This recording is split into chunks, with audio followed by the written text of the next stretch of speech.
আপনি চাঁদা ও চাঁদাবাজির পার্থক্যটা আপনি আমাদের সবাইকে বুঝাইতে চাইলেন কেন? মানে আপনার মধ্যে কি এই ডাউট ছিল যে আমরা চাঁদা আর চাঁদাবাজির পার্থক্য বুঝি না? কোনো কারণে মাননীয় মন্ত্রী কি চাঁদাকে বা চাঁদাবাজিকে হালাল করতে চাইতেছেন কিনা বা সফেন করতে চাচ্ছেন কিনা? সমঝোতা মানে আমি বুঝিয়েছি তারা এটা নির্ধারিত করে সম্মতিতে নির্ধারণ করেছেন এবং সেটা তারা পে করেন। এটা হলো চাঁদা। চাঁদাবাজি আমি ওটাকে বলতে চাচ্ছি যে যেটা আপনি দিতে চান না, দেয়া উচিত না, কিন্তু কেউ আপনাকে চাপ প্রয়োগ করে নিচ্ছে, বাধ্য করছে এবং দিতেই আপনি হচ্ছে আপনাকে, সেটা হলো চাঁদাবাজি। এই চাঁদা আর চাঁদাবাজির আমি পার্থক্য বোঝাতে চেয়েছি। আপনাদের নতুন সরকারের 1 মাসে ক্যাবিনেটের যে সদস্যের বক্তব্য সবচেয়ে বেশি আলোচিত, মানে সেটি আপনার একটি কথা, যেখানে আপনি পরিবহন খাতে কোনটা চাঁদাবাজি, কোনটা চাঁদা, কোনটা সমঝোতার মাধ্যমে লেনদেন সেই দিকটি তুলে ধরেছেন।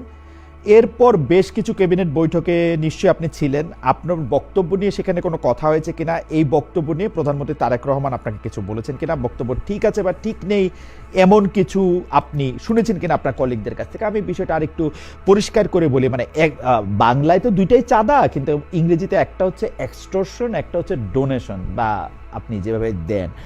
তো এক্সটর্শন এবং ডোনেশনের মধ্যে, মানে আমি ইচ্ছা করে কোনো একটা মসজিদে দিলাম, স্কুলে দিলাম, সেই চাঁদা, আর আপনাকে যেটা জোর করে নেওয়া হচ্ছে সেই চাঁদা, বা কোনো একটা অ্যাসোসিয়েশন, যে অ্যাসোসিয়েশন আমার দরকার আছে বা আমাকে জিজ্ঞেস করে যেটা নিতেছে না সেটা যে চাঁদা, সেই ব্যাপারে তো কোনো সন্দেহ থাকার কথা না। আপনি নতুন করে ব্যাপারটাকে সংজ্ঞায়ন করে, মানে যেই সময় আপনি দায়িত্ব নিলেন, দায়িত্ব নেওয়ার পরপরই এটা কতটা জরুরি ছিল বা আপনি কি বোঝাতে চেয়েছেন আসলে? আর আগের প্রশ্ন তো থাকলেই, ক্যাবিনেটে এটা আলোচনা হয়েছে কিনা, আপনার কলিগরা কিছু বলছে কিনা, তারেক সাহেব আপনাকে কিছু বললেন কিনা? না, তারেক রহমান সাহেব ওই রিপোর্টটা দেখেছেন, উনি সম্ভবত আমার বক্তব্যটা পুরোটা শুনেছেন। তিনি বলেছেন যে আপনি যা বলেছেন, এবং আপনি পুরোটাই শুনে আমাকে বলবেন যে ওখানে ব্যত্যয়টা কোথায় ঘটেছে। আমার বক্তব্যটা ছিল চাঁদা এবং চাঁদাবাজি দুটো জিনিস ভিন্ন।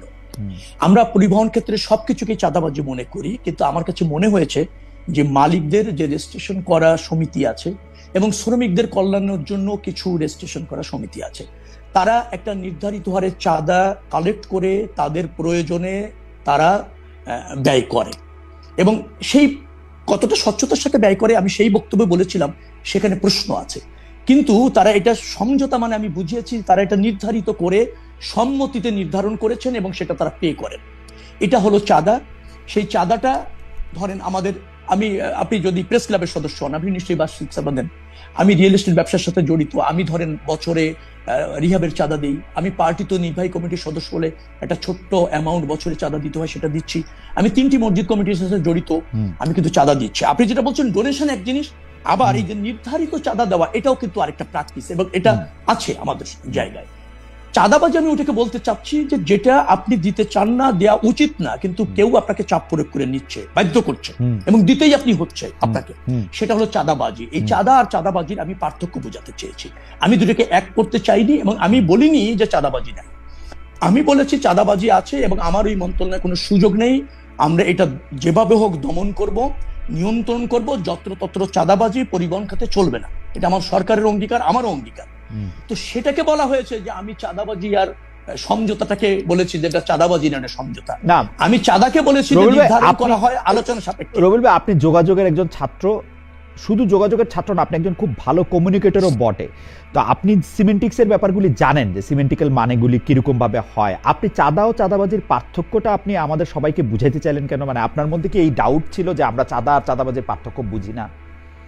না না, বুঝে যে অনেকে না, সেটা আমাকে যেভাবে বিতর্কিত করা হয়েছে তাতে স্পষ্ট অনেকে না। কিন্তু আপনি যখন এটা বলবেন তখন তো অনেকের এটা মনে হবে যে কোনো কারণে মাননীয় মন্ত্রী কি চাঁদাকে বা চাঁদাবাজিকে হালাল করতে চাইতেছেন কিনা বা সফেন করতে চাচ্ছেন কিনা, এটা তো মনেই হবে। না, এরকম মনে হতে পারে, কিন্তু ঘটনা তো তার জন্য আপনি সঠিক জিনিস যেটা মন্ত্রণালয় থেকে দেখছেন সেটা যে বলবেন না, এভাবে তো আত্মসমর্পণ করাটাও ঠিক হবে না। আমি আপনাকে আরো একটা কথা এখানে বলতে চাই, জি, সেটা হচ্ছে যে চাঁদাবাজি এই সেক্টরে নাই, আমি কিন্তু ওই বক্তব্যে তা বলিনি।